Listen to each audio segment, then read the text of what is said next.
Bismillahirrahmanirrahim. Alhamdulillah nahmaduhu wa nasta'inuhu wa nasta'hihi wa nastarshiduh. Na'udzu billahi min shururi anfusina wa min sayyiati a'malina. Man yahdihillahu fala mudilla lahu wa man yudlil fala hadiya lahu. Wa asyhadu an la ilaha illallah wahdahu la syarika lahu. Anna sayyidana Muhammadan abduhu wa rasuluhu. Allahumma salli wa sallim wa barik ala sayyidina Muhammadin wa ali sayyidina Muhammad kama sallaita wa sallamta wa barakta ala sayyidina Ibrahim wa ala ali sayyidina Ibrahim fil alamin innaka Hamidum Majid. Ma'asyiral muslimin, diktat tentang pendidikan anak pada malam ini sudah mencapai seri ketiga. Dan dalam diktat ini kita insya Allah sudah akan mulai mengetahui bagaimana pendidikan yang dimaksud oleh Islam. Islam pada prinsipnya menghendaki manusia agama, manusia rohani, manusia akhlak, manusia tata krama, manusia karakter yang wataknya bisa mengontrol otaknya dan yang akalnya bisa memimpin emosinya. Jadi manusia yang berbau wahyu, itulah yang dimaukan oleh Islam. Manusia yang bernafaskan hadis Nabi Muhammad SAW, pikirannya, aspirasinya, semuanya itu adalah Rasul sallallahu alaihi wasallam sebagai uswatun hasanah. Dia tidak membayangkan orang yang pantas ditiru, diteladani kecuali beliau. Manusia itulah yang dimaksudkan oleh Islam dalam pendidikannya sejak ia masih kecil. Bahkan dia masih bayi. Tentu orang barat akan heran. Tentu orang yang bernapaskan sekularisme akan heran bagaimana anak dididik sejak bayi, anak dipimpin sejak bayi. Tapi Islam mempunyai norma khas. Jadi manusia itu nanti berinspirasikan sejarah Nabi sallallahu alaihi wasallam dan sejarah sahabat-sahabat yang amat luhur itu. Jadi manusia muslim yang dimaukan oleh Islam itu nanti akan menjadi sebagai satu tanaman yang akarnya tidak sampai tersentuh, apalagi putus-putus akarnya. Akar yang saya maksud di sini adalah iman, Islam, dan ihsannya. Jadi di mana saja ia berada, ia akan hidup dan akan membuahkan sesuatu yang menghidupkan orang lain. Tetapi si muslim tanpa akar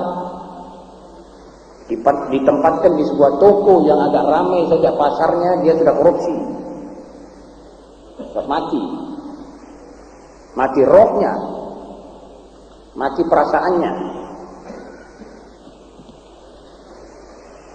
Apalagi jika ia duduk di sebuah kursi kabinet memegang suatu kementerian, ia bisa dan bahkan pasti bisa curang, bisa congkak, tidak becus mengatur, dan tidak mau dicacat. Ma'asyiral muslimin, tidak mau mengaku cepat-cepat bahwa saya salah atau saya tidak bisa. Bahkan semakin lama, semakin dia mempunyai hak, semakin dia mempunyai pikiran bahwa kedudukan itu adalah hak dia turun-temurun, warisan dari nenek moyangnya. Ini manusia kalau tidak berakar. Inilah si muslim kalau sudah putus akarnya, tidak bisa ditaruh di mana-mana. Di rumah tangga dengan istrinya dia tidak berakar Islam, tidak berakar iman, tidak berakar ihsan, dia akan cekcok dengan istrinya. Dia akan tinggalkan istrinya yang suci, yang bersih itu untuk mencari segala kotoran di tengah jalan. Ini bukan mustahil. Ini malah sering terjadi. Akibat, bukan sebab, dari pendidikan-pendidikan yang selama ini, sejak 40-50 tahunan ini, sudah berjalan ke arah kiri atau kanan. Tidak lagi di atas shiratal mustaqim. Malam Kamis yang lalu saya katakan man salakal jadad aminal isar. Kalau orang jalan di jalan yang licin, aspal, dia tidak akan kesandung. Tapi yang jalan di hutan belukar, justru di tengah malam yang gelap gulita, dia pasti akan jatuh dan terbangun lagi. Ma'asyiral muslimin rahimakumullah, mengajar anak-anak perempuan, kalau dia tidak berakal, dia bisa merusak anak gadis-gadis bangsa kita. Seorang, apalagi dia berfungsi pak guru, kalau dia tidak berakar iman dan ihsan, akan becatlah yang dididik. Dan itu paling mudah dilakukan. Karena itu, Islam tidak akan pernah membiarkan atau meremehkan masalah pendidikan dan penciptaan manusia.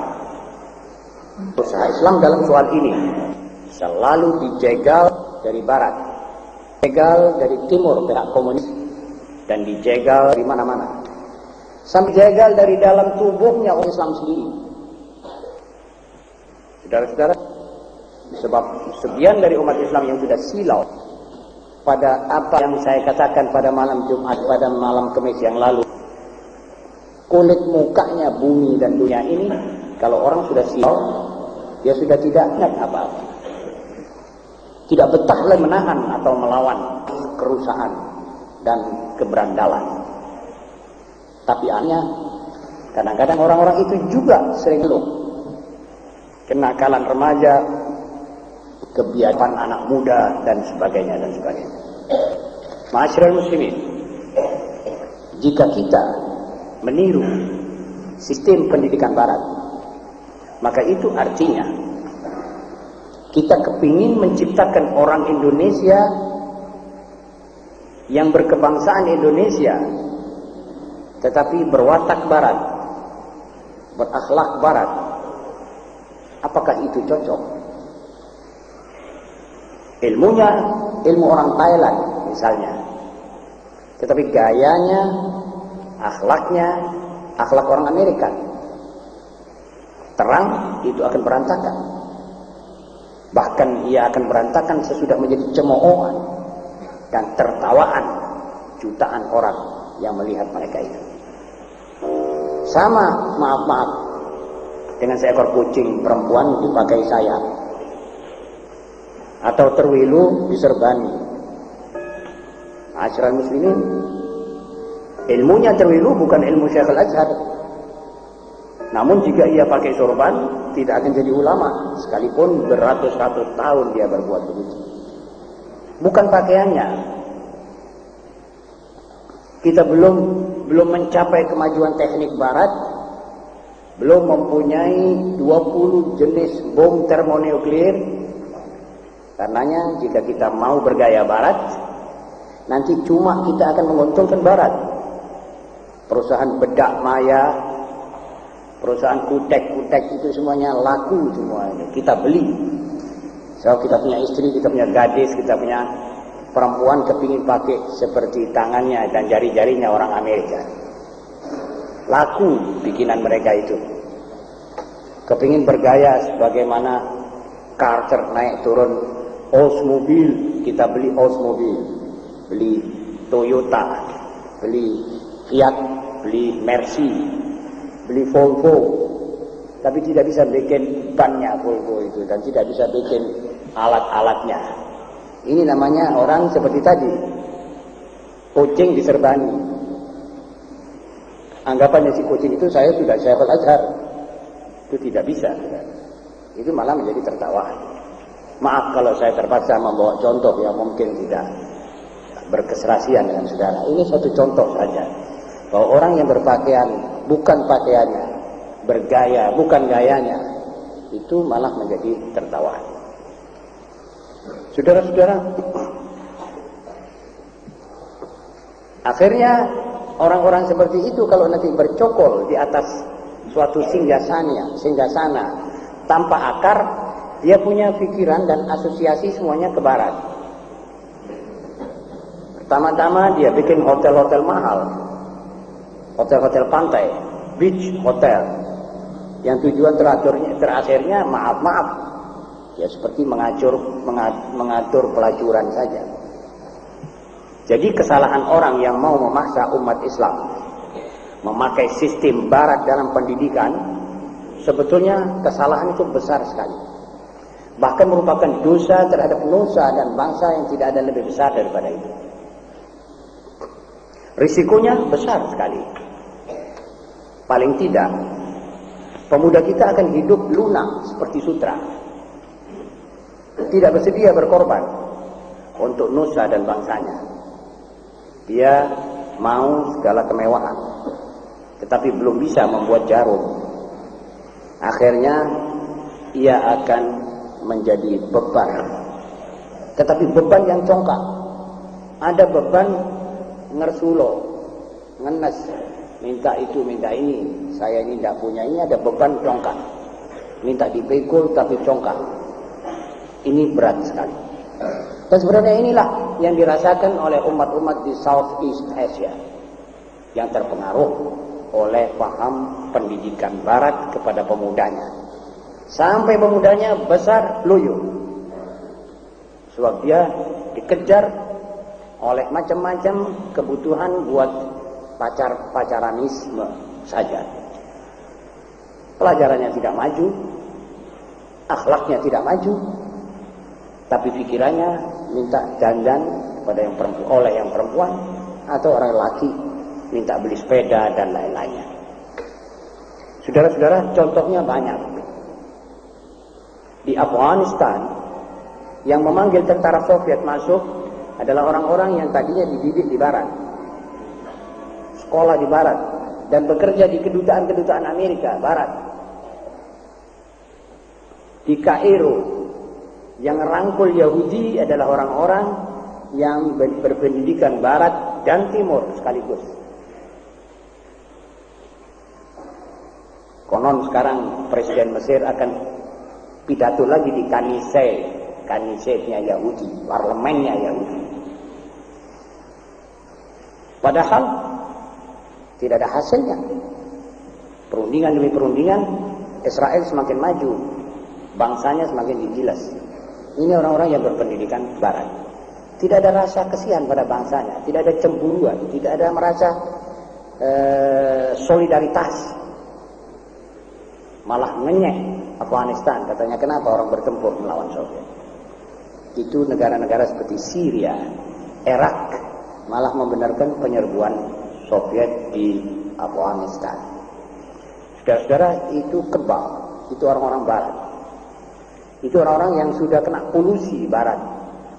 Dan saya katakan sebab satu kali setan liwat membawa ideologi, wajahnya itu ideologi atau satu paham, maka orang yang melihat dan mendengar itu sering-sering kena polusi kalau dia tidak berakar.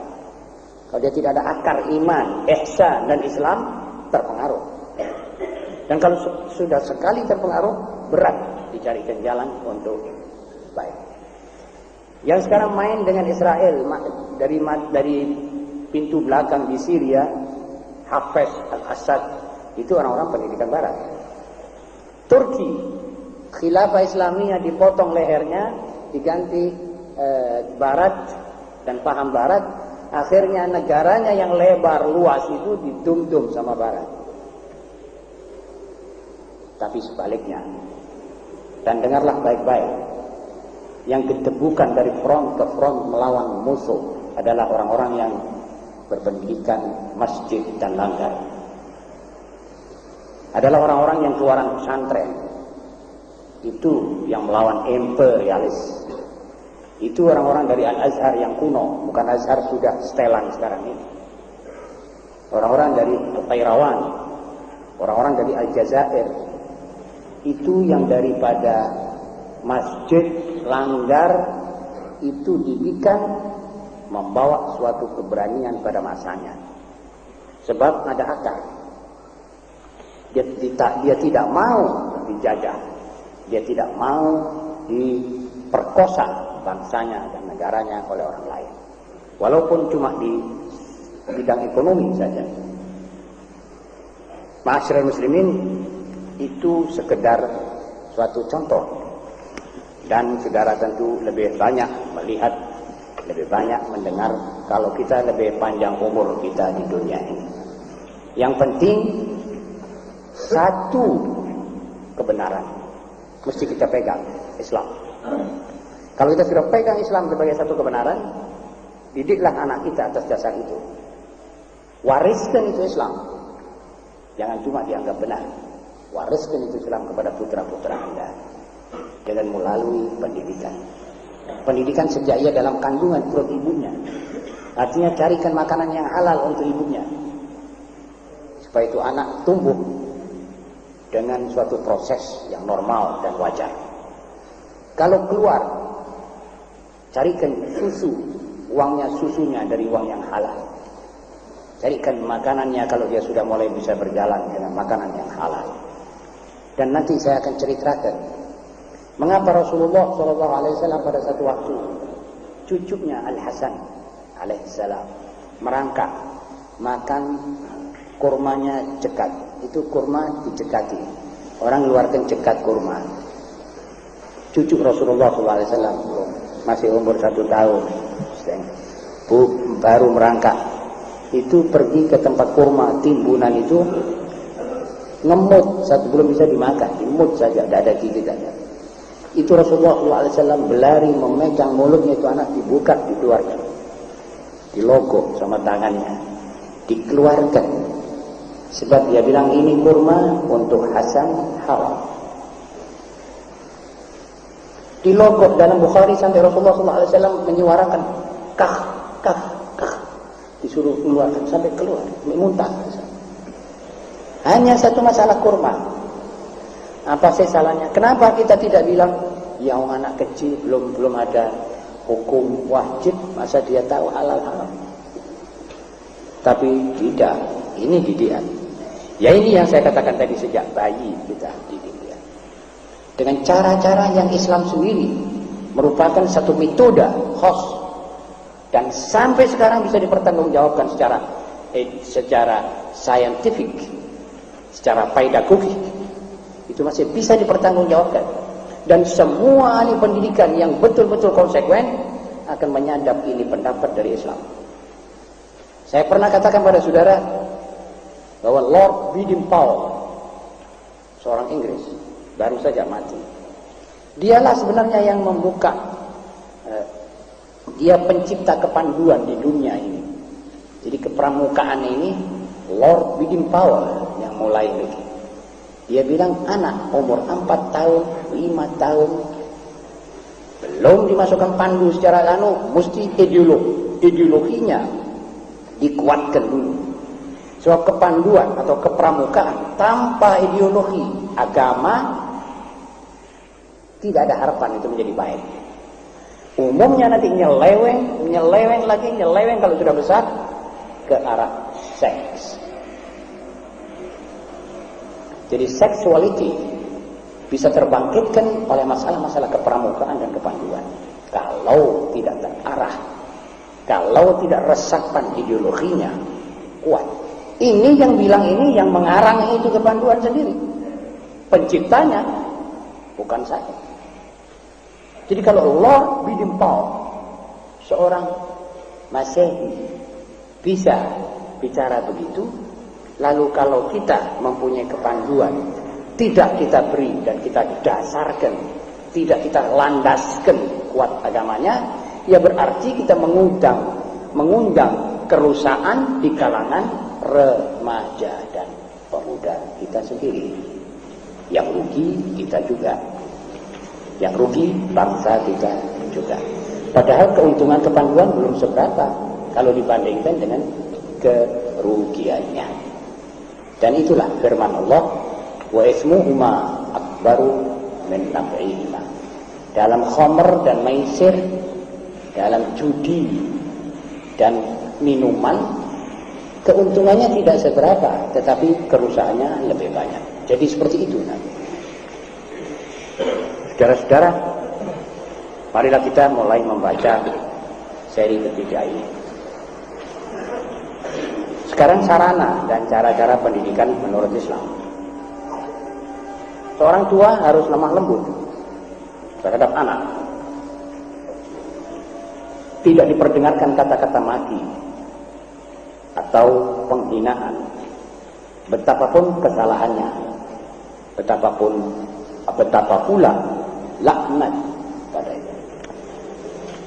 Saudara-saudara, banyak di antara kita merasa kalau beromong lemah lembut kepada anak, itu dianggapnya nanti itu anak bisa tidak baik.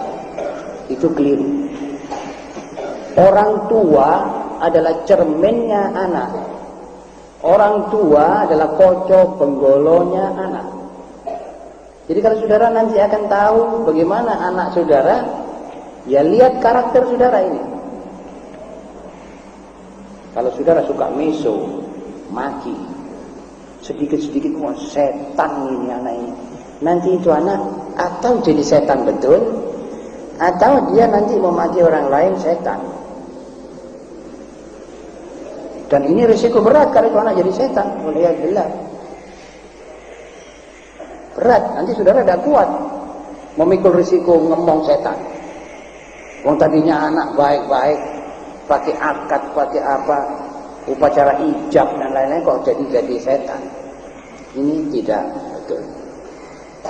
Jangan gunakan kata-kata yang bisa merusak perasaannya atau menjadikan dia orang yang lagi tidak mempan dimarahi, kebal. Jadi jangan diperdengarkan kata-kata maki. Kadang-kadang anaknya diumpamakan seperti salah satu hewan. Maaf, kurang baik dan tidak tepat. Jadi kadang-kadang dia bilang ini anak seperti segawon misalnya, atau lain-lainnya, itu juga tidak tepat dan tidak pantas. Betapapun salahnya ini anak. Dan ada lagi orang tua melaknat anaknya, ini anak mal'un, ada sampai begitu. Jadi dilaknat. Melaknat anak berarti menyerahkan dia sepenuhnya kepada setan. Itu setan akan menerima sebab dia terkutuk. Dia paling senang kalau ada orang yang oleh orang tuanya yang mandi bosonya itu mengutuk anak ini. Jadi seperti diserahkan semata-mata kepada setan. Dan ini bahayanya luar biasa. Kedua, kecuali karena kesalahan yang besar, yang terulang-ulang, si anak boleh dipukul. Dan pukulan itu tak boleh dikenakan muka. Karena Islam mengharamkan ayah, guru, atau suami memukul muka. Sebenarnya kata mengharamkan ini berlebihan. Sebenarnya lebih tepat mengatakan mentabu, melarang sekeras-kerasnya memukul muka. Jadi jangan memukul muka. Sebab ilmu pendidikan sekarang mengatakan anak yang dipukul mukanya, ditampar atau ditempiring di bagian kepala, berarti psikologis ini anak akan mendendam. Kesehatan bisa juga telinganya rusak. Bisa juga urat-urat kepala ini ada hubungan sama mata. Jadi kalau itu anak dipukul kepalanya, diketak, ditempeling atau apa, ini urat-urat mata bisa kendor. Bisa itu anak belum wayahnya dia sudah tidak melihat. Banyak anak buta karena tempilingannya orang tua. Menurut kesaksian dokter-dokter. Dan ini terjadi di Eropa. Justru yang kita sekarang mau tiru cara gaya orang barat. Anaknya kadang-kadang dilempar. 2.000 sampai 3.000 anak tiap tahun masuk rumah sakit karena pukulan ayahnya atau ibunya sendiri. Ada yang mati karena kena pukul. Kita alhamdulillah yang belum apa-apa, belum pintar seperti mereka, belum bisa belajar kapal terbang, tidak sampai mukul anak sampai begitu. Artinya kita masih beradab. Apa sebab beradab kita ini? Kita apa sebab ada beradab ini? Karena Islam. Karena akar tadi, walaupun akarnya sudah ya banyak kurang, tapi ya masih baik kalau dibandingkan dengan orang-orang di luar negeri. Jadi menempeleng, memukul, apalagi di muka umum. Jadi mengambil anak dipukul di muka umum, di bagian mata, di bagian kepala, di bagian mulut, ditampar atau apa, itu anak sudah pasti menjadi ahmak. Tidak bisa diharapkan lagi bahwa dia menjadi baik. Karena itu jannibul wajh, jauhlah dari muka, jangan sampai mendekati muka. Ketiga, Islam melarang kedua orang tua atau guru berbohong kepada anak didik mereka dengan alasan apapun, baik untuk mendiamkan tangisnya atau permintaannya. Jadi kalau ada anak minta, "Bah, gua aku tukang iki, Bah." Lalu kita bilang iya, kita harus belikan. Kalau tidak, berarti kita mendidik dia bohong. Ada anak kecil, untuk mendiamkan itu anak, ada 3-4 macam bohong yang dilakukan oleh kita yang mendidik anak. Kadang-kadang ditakut-takuti. Lah iku lho ono apa iku bohong. Menengok. Nanti dia takut, tapi dia belajar jadi takut, jadi penakut. Nanti sebentar-sebentar dia kelihatan gelap sedikit takut, sampai tua, sampai besar. Tampok gunung, apa artinya? Apa maksudnya? Tidak ada artinya sama sekali. Atau dijanjeni, wis meneng engko tak tukang iki. Wis ojo melok engko tak oleh-oleh iki. Kembali tidak bawa apa-apa. Bohong. Jadi anak ini tuas ngentengi, tapi tidak sembadani permintaannya. Akhirnya ini anak tidak percaya lagi kepada orang tuanya. Bukan itu saja, lebih dari itu, dia nanti juga melatih bicara sama konco-konconya begitu. Ya enggak kon tak kayak 400, tidak dikasih. Jadi sudah pendidikan bohong secara praktek. Ini paling berat. Seperti orang mendidik orang mencopet secara praktek, lain dengan mendidik copet misalnya cara engko nek wong liwat ngadep kono, itu teori, itu berat. Tapi kalau sudah praktek itu lebih jahat, lebih cepat. Mendidik praktek bohong lebih cepat, itu anak menjadi bohong. Ayahnya sedang makan di dalam, ada orang manggil katanya, "Waran bapak ada ono." Padahal dia makan. Lah dia itu nanti bertanya, dia ini masih bersih. Kullu mauludin yuladu 'alal fitrah. Tiap anak yang dilahirkan itu masih bersih. Dia bertanya dalam hatinya, "Iya apa ya bapak itu? Wong aku baru diri dhisik mangan kata kongkon pondok dakwah." Nah, kalau begitu barangkali bohong ini sunnah. Sudah, lepaskan itu anak. Nah, insyaallah kadzdzab asyir.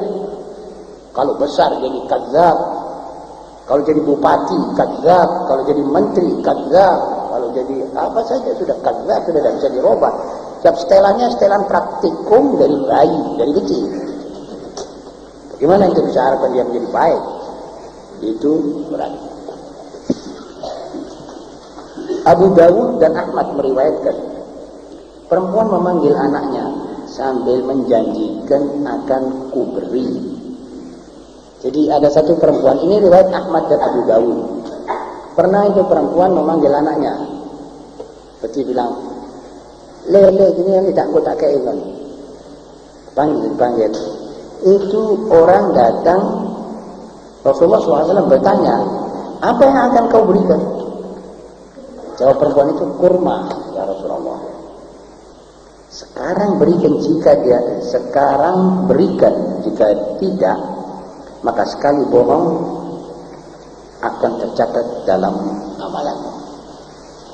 Jadi Rasulullah SAW melihat perempuan memanggil anaknya, "Nanti kau tak kasih, datang mau sini." Rasulullah tanya, "Akan kau kasih apa?" Bilang, "Mau saya kasih kurma." Ya sekarang kasih anak kurma kalau dia datang. Jika tidak, kamu dicatat sekali bohong di dalam bukumu fil lauhil mahfuz. Jadi sudah bohong. Padahal maksudnya itu anak supaya jangan main di panas. Dia dapat dosa karena dia salah asuh, jadi salah kaprah. Dan kita sekarang ini para ibu dianjurkan oleh Rasulullah SAW menangani sendiri anak-anak mereka. Jadi ibu itu sendiri yang mendidik, ibu itu sendiri yang merawat anak. Itu timbal baliknya kasih sayang akan lebih banyak. Saudara-saudara, dan saya akan bawa contoh. Maaf kalau saya bawa contoh kurang baik. Orang yang mempunyai kucing, dan itu orang sayang sama kucing, dia mandiri kucing itu sendiri, dia kasih makan sendiri, itu orang sayangnya kepada kucing itu lebih. Dan jangan lupa, kucing yang tidak berakal itu juga merasa apa-apa dari satu orang ini. Jadi kalau dia kelihatan orang itu atau berbau orang itu, dia punya ekor digoyang-goyangkan, girang gitu. Dia mengerti. Apalagi anak sendiri, apalagi anak yang kita lahirkan sendiri. Tapi ada ibu, dia mendidik anaknya ini diserahkan orang lain. Dia selak kepingin berpoya-poya atau dandan atau bertamu sana bertamu sini, anaknya ditangani oleh orang lain. Itu anak sayangnya kepada ibu kurang. Apalagi dari awal mulanya tidak disusoni. Jelas sudah. Al-mahabbah kurang. Dan mahabbahnya ibu kepada anak kurang. Nanti saudara-saudara insya Allah ta'ala bisa membedakan. Yang belum berkeluarga bisa menjaga-jaga hal ini. Bahwa anak yang diasuh oleh ibunya sendiri, ibunya lebih sayang kepada anak. Apalagi sang putra, lebih sayang lagi. Jadi Islam menganjurkan supaya ibu memelihara anaknya sendiri. Itu selain dari akibat-akibat lain. Jadi anak yang diserahkan pada pelayan akan membesarkan seorang yang calon pelayan. Begitu katanya. Jadi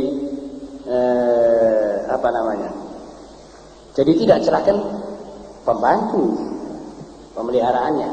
Ya, pelayan akan menciptakan pelayan, bukan pemimpin. Dan itu anak yang cinta kepada ibunya, dia akan timbul rasa gairah dan bakti, ingin bakti kepada ibunya. Itu lebih dekat kepada albir. Coba sampai lihat, itu anak-anak yang betul-betul ditunggoni oleh ibunya, dipelihara oleh ibunya sejak dia kecil dan bayi. Biasanya itu anak lebih merasa cinta kalau itu anak soleh. Jangan lupa, ada anak sudah keluar dari real anak soleh. Karena kita cekoi dia sejak kecil daripada hasil uang judi, uang loto kita kasihkan makan dia. Dia sudah jelas dia fokus itu nguap. Jadi seperti orang yang tidak kenal kebaikan. Diajak ke masjid malah dia lari, minta pergi ke bioskop.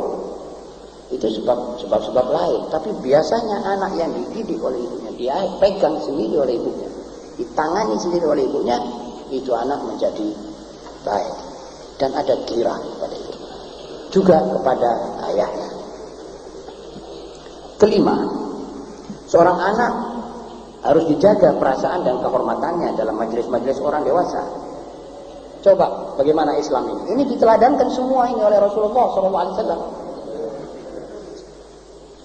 Jadi di majelis orang dewasa itu perasaan anak jangan sampai tersinggung. Pada salah satu waktu Rasulullah SAW duduk. Di sebelah kanannya ini ada anak yang masih kecil. Di sebelah kirinya pembesar-pembesar sahabat. Lalu biasanya Rasulullah SAW kalau minum diserahkan kepada yang kanan.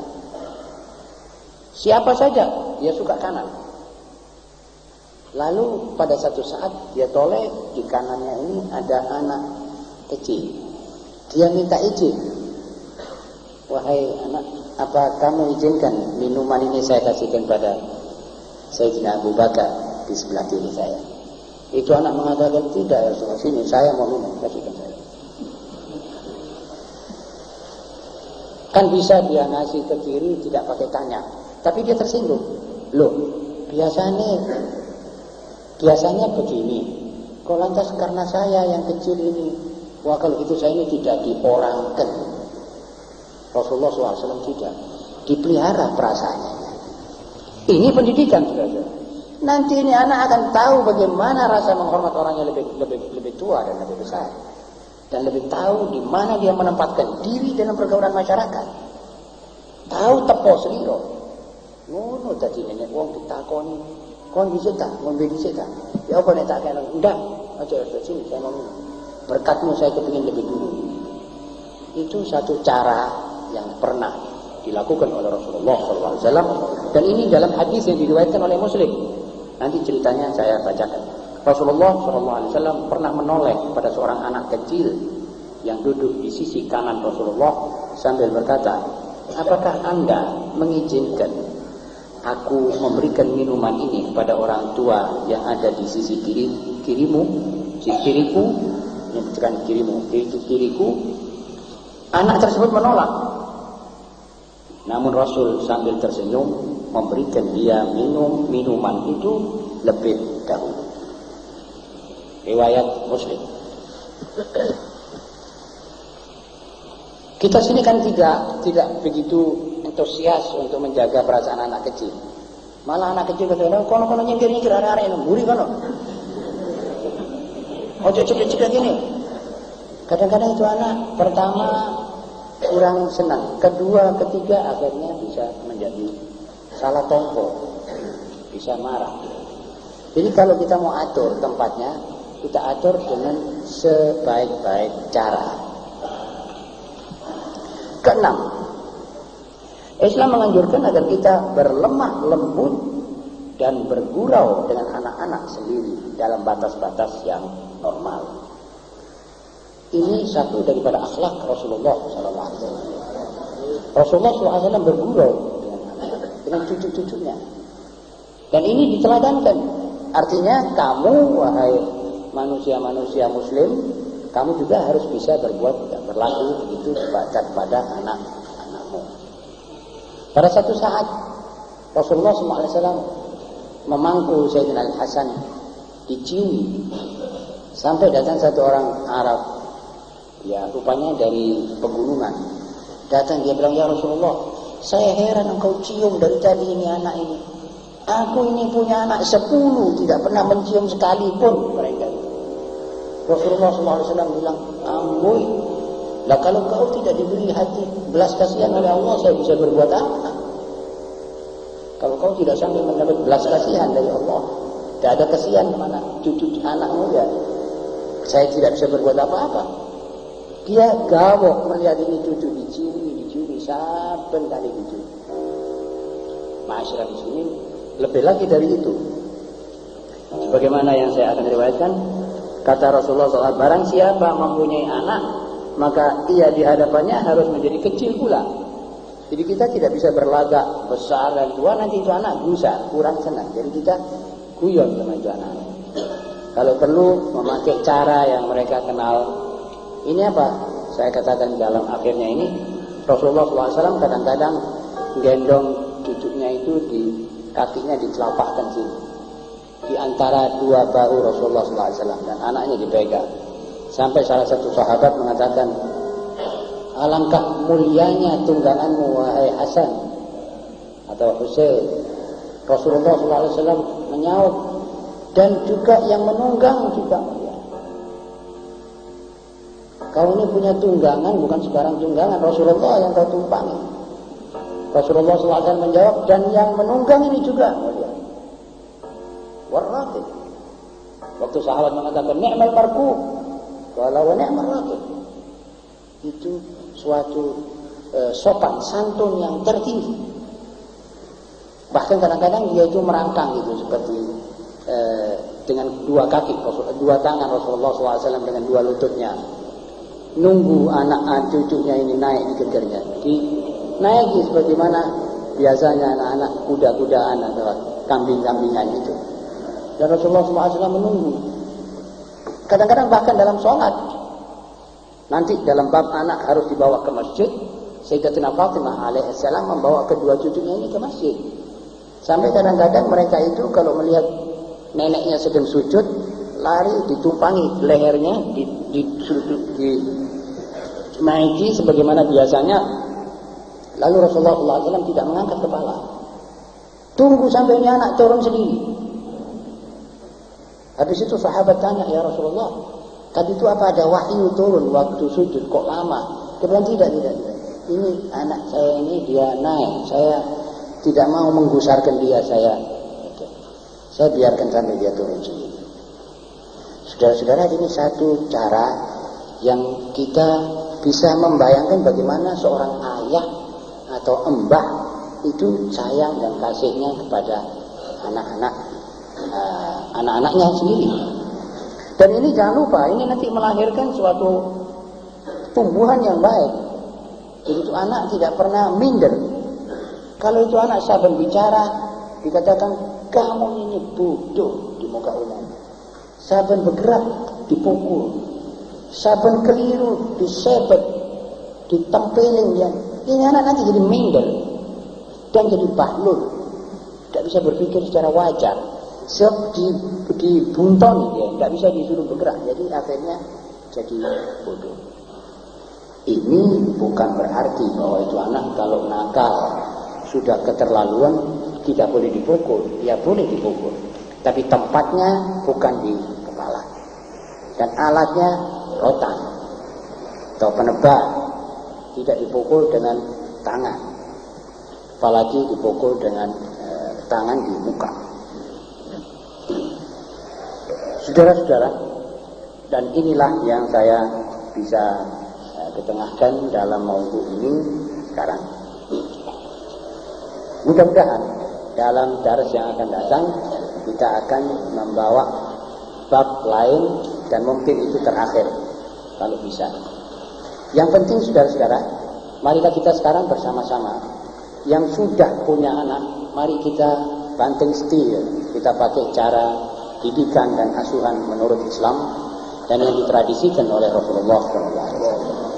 Yang belum punya anak menunggu gilirannya untuk membuat sesuatu jasa kepada putranya sendiri. Sehingga itu anak nanti kalau mati, dia Allah yarham ayah saya, mudah-mudahan Allah memberi rahmat kepada ayah saya. Itu akibat dari pendidikan. Dan jangan lupa, seorang yang mengajak anaknya ke masjid untuk hadir satu pengajian atau mengumpulkan keluarganya termasuk istri, anaknya, laki perempuan di dalam satu amben di rumahnya untuk membaca hizb Quran di waktu maghrib atau wirid atau ratib, itu nanti akan mempunyai satu efek psikologis buat itu anak kalau sudah besar. Dan itulah justru yang menjadi kenangan. Bukan duduk di meja makan yang menjadi kenangan itu anak. Jadi itu sudah terlalu biasa. Nanti itu anak kalau sudah umur 60, 70, nanti dia terkenang. Allah yarham ayah saya, waktu begini ini kita dikonsinyir semuanya untuk membaca Quran, untuk membaca ratib, untuk zikir, untuk baca surat Kahfi malam Jumat. Saya diajak jam 10:30 sudah di masjid Jumat, dan dia membaca surat Kahfi. Saya didengarkan surat. Itulah kenang-kenangan itu anak. Jangan lupa, lebih lagi dari itu, nanti anak itu juga mendidik anaknya demikian. Jadi ini yang dikatakan Islam diwariskan. Islam kafah, Islam plus pendidikannya. Jadi Islam bukan cuma azannya toh itu anak kita ajar, tapi juga sistematika pendidikan penting kita berikan. Adalah diktat terakhir dalam seri pendidikan anak menurut sistem yang dimaukan oleh Islam. Betapa Islam menganggap serius masalah ini. Orang dapat mengikuti ajaran Islam tentang pendidikan anak dari sejak pembicaraan mengenai perkawinan. Perkawinan dan segala segi rentetannya. Karena perkawinan menurut Islam adalah suatu perserikatan, perkongsian yang dimulai dengan sebuah ijab dan qabul, seperti juga akte notaris bagi suatu perusahaan yang akan dibangun antara orang-orang yang berkongsi. Dia harus menguntungkan. Perserikatan itu harus menguntungkan, harus dikalkulir sedalam-dalamnya. Tidak boleh dan tidak mungkin orang akan membuka perusahaan kalau perusahaan itu sudah pasti tidak akan menguntungkan. Karena itu pilihan perempuan, syarat-syarat perkawinan, ijab, qabul, dan ikrar bahwa aku akan bertanggung jawab sebagai suami dan aku akan bertanggung jawab sebagai istri, itu diucapkan dengan disaksikan orang banyak. Perseroan ini harus menguntungkan, harus mewujudkan keluarga bahagia yang dimulai dengan anak-anak yang soleh, dan anak yang soleh harus ditertibkan cara pendidikannya sebelum dia besar. Saudara-saudara, kalau persekutuan atau perkongsian itu rusak, maka masyarakat rusak. Dia harus ada kesetiaan antara suami istri. Jika tidak, maka perserikatan itu akan ada korupsinya. Jadi kalau suami tidak setia, istri tidak setia, maka perserikatan rumah tangga ini ada korupsi, ada kerusakan, ada sesuatu yang tidak beres. Dan itu tidak akan menghasilkan anak yang soleh. Dan sistem didikan Islam tidak akan mempan di keluarga itu. Kalau suami itu mempunyai keinginan, dia harus ditaati. Sudah jelas. Dia juga harus mempunyai cara bergaul dengan istri sehingga dia ditaati. Jadi ditaati bukan sebagai diktator di rumah tangga, bukan gembrang-gembrang meja sebagai orang yang sebagai majikan terhadap buruhnya, atau raja terhadap budak beliannya. Baru nanti ada timbal balik taat dan setia dari istri dengan sukarela dan ikhlas. Kalau suami memberi belanja, maka istri harus tahu nafkah ini dicari dan menghargai pencarian itu. Begitu seterusnya. Kalau ini mau kita tutup suatu babak setelah 3 seri, maka itu belum selesai. Pada lain-lain kesempatan insya Allah saya akan ungkap lagi, supaya kita tidak bosan, tidak jemu mendengar satu judul sampai 5 atau 6 kali duduk. Bahkan kita olah lagi pada majelis-majelis berikut ini tentang perkawinan menurut Islam, hak dan kewajiban seorang suami dan istri. Dan sengaja saya turunkan masalah-masalah seperti ini karena kelihatan sekali kegiatan-kegiatan kaum barat dan timur, blok Amerika dan komunis, atau dengan kata yang lebih jelas, lawan-lawan Islam. Sekarang usaha mereka itu dipusatkan dalam masalah kepemudaan, dalam rangka membaratkan kita umat Islam di mana-mana. Dan itu berarti lenyapnya kita dari sejarah dan lenyapnya kesempatan untuk tampil sebagai bangsa yang terhormat, bermoral, dan yang dapat memimpin diri sendiri. So, kalau masyarakat pemudanya dirusak, dibaratkan atau ditimurkan dalam sistem pendidikan mereka, maka kita tidak punya pemuda. Kalau kita tidak punya pemuda dan tidak punya pemudi yang representatif, yang betul-betul kualitas, yang bermutu, maka penjajahan akan kembali lagi. Bukan penjajahan seperti yang kita bayangkan, tapi penjajahan maknawi, penjajahan kebudayaan itu. Dan inilah yang dimaukan oleh Barat. Kita diiming-iming dengan kebudayaannya, lalu kita caplok itu, lalu kita saja yang tidak bisa bergerak. Kita sudah keracunan. Di Barat itu para pemudi tidak ada yang bersih. Dan itu surat-surat kabar dan pengakuan mereka sendiri. Pengakuan mereka sendiri. Sehingga itu pemudi sebelum kawin dia melacur nuwun sewu, maaf di tempat yang suci, melacur sebanyak-banyak kali. Sesudah itu baru dia kawin. Dan dia mengakui dia sudah tidak suci, tidak bersih. Ini mengakibatkan kehidupan rumah tangga tidak bisa ada kesetiaan. Manusia putri kalau sudah duduk bersama sekian banyak orang laki, dia tidak mungkin setia dengan laki yang menjadi yang menjadi partnernya dalam hidup, yaitu suami. Akhirnya timbullah anak-anak dari dua manusia suami istri. Akhirnya istri tidak punya kesetiaan kepada suami, juga tidak setia pada anaknya. Akhirnya anaknya dipukul. Akhirnya surat-surat kabar dan majalah mereka memuat bahwa tiap tahun paling sedikit 2.500 anak-anak kecil umur 4 tahun sampai 7 tahun yang cacat dipukul oleh ayahnya atau ibunya yang dirawat di rumah sakit. Bahkan banyak yang sampai mati.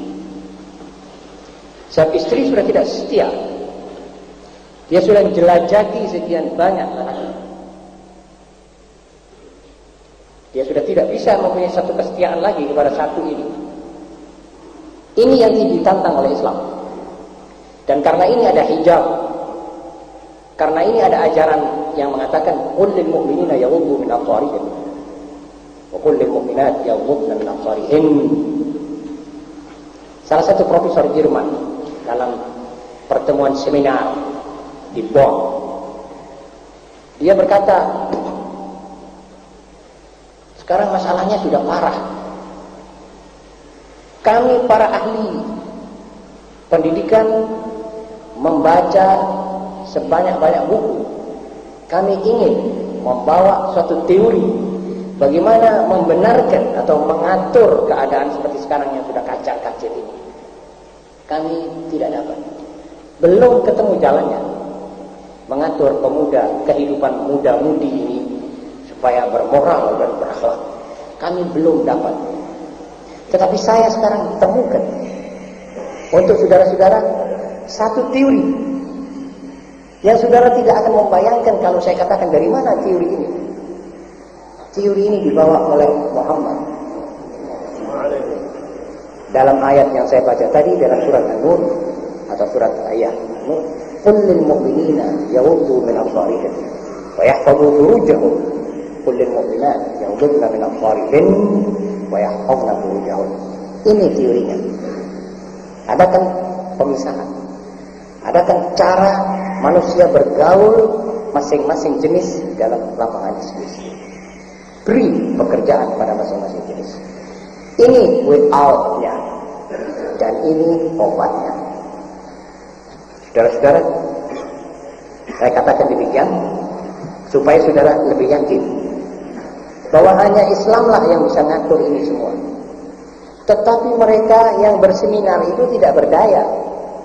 Eropa seluruhnya, salibisme internasional, Zionisme internasional, komunisme internasional, tidak merelakan itu manusia kembali kepada teori yang dibawa oleh Nabi Muhammad SAW dari Tuhannya.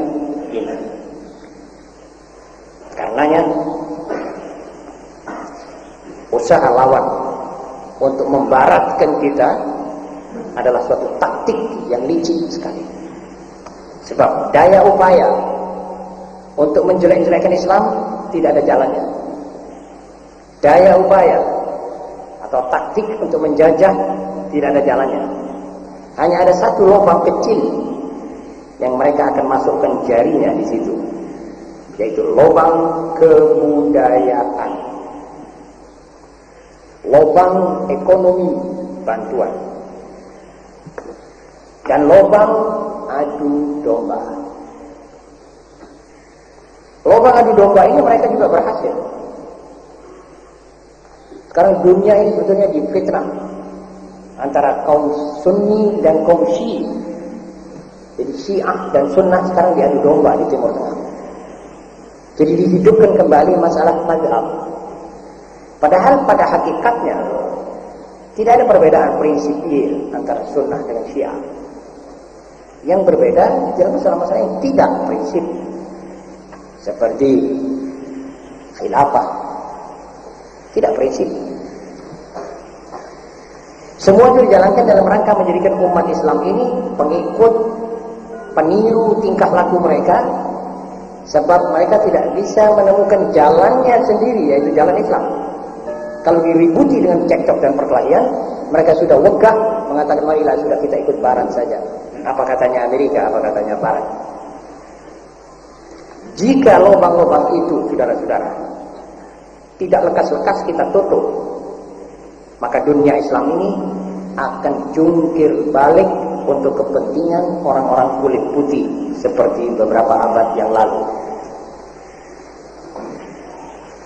Jika suatu bangsa yang beradab, yang tahu harga diri, enggan ditumpangi oleh keturunan asing yang ada di dalam kekuasaannya, apalagi satu bangsa itu mau dipimpin oleh orang-orang kulit putih di Barat dengan hanya diikat saja sedikit tali di hidungnya untuk ditarik ngalor itu.